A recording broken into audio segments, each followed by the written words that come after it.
There is significant news coming out of Kogi State right now that has captured the attention of the entire nation, as the Nigerian police force and the military have launched a massive high-stakes offensive against banditry.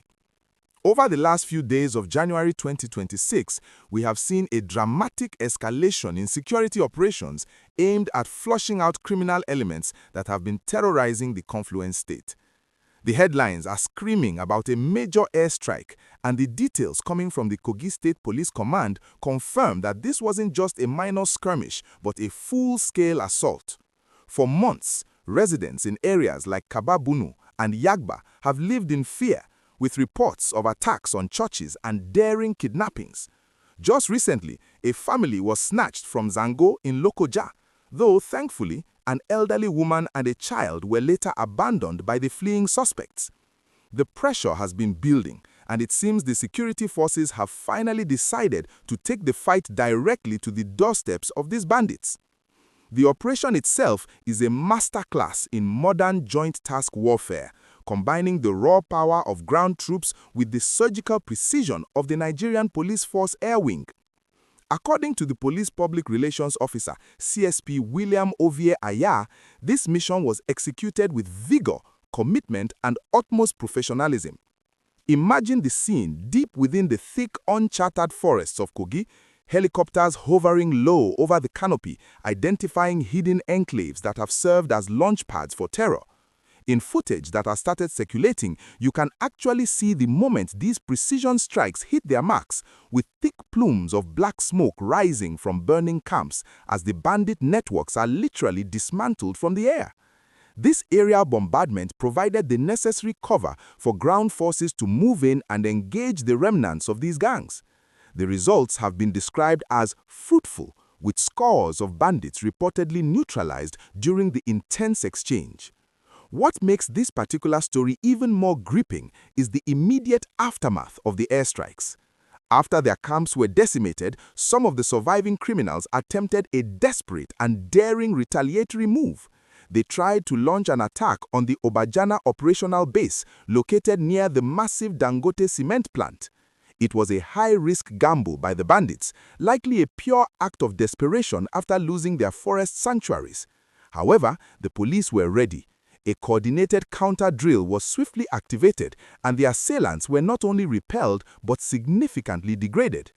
Several suspects were arrested on the spot, many of them carrying fresh gunshot wounds from the fierce gun battle that ensued. This attempted raid shows just how much pressure these groups are under. They are being forced out of the shadows and into open confrontations where they are clearly outmatched by the superior firepower of the Nigerian state. As we look at the broader picture of what this means for Kogi State, it is clear that the government is trying to send a definitive message. For a long time, the hilly and forested terrain of Kogi provided a perfect hiding spot for these groups to move between the north-central and southern parts of the country. By utilizing the police air wing so effectively, the security forces are stripping away that geographical advantage. The dismantling of these camps isn't just about the numbers of those killed, it is about destroying the logistics and the safe zones that allow these networks to function. Reports indicate that multiple hideouts and assembly points have been completely razed, and the police are now calling on the general public to be extremely vigilant.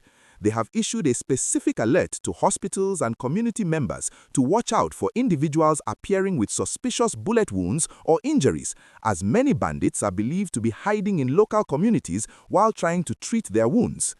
Now, as we continue to follow this developing story and the incredible bravery of our men and women in uniform who are putting their lives on the line to restore peace to Kogi, I want to take a moment to ask for your support. If you find these updates helpful and you want to stay informed on the latest security developments across Nigeria, please take a second to hit that like button and subscribe to the channel. Your engagement helps us bring these important stories to light and ensures you never miss a breaking news update like this one. Subscribing is the best way to stay connected with the reality on the ground, so go ahead and click that button right now to join our growing community of informed viewers. This ongoing operation in Kogi is part of a larger renewed energy we are seeing in Nigerian security circles in early 2026. From the Timbuktu Triangle in Borno to the forests of the Middle Belt, there seems to be a more synchronized effort between the Air Force, the Army, and the police.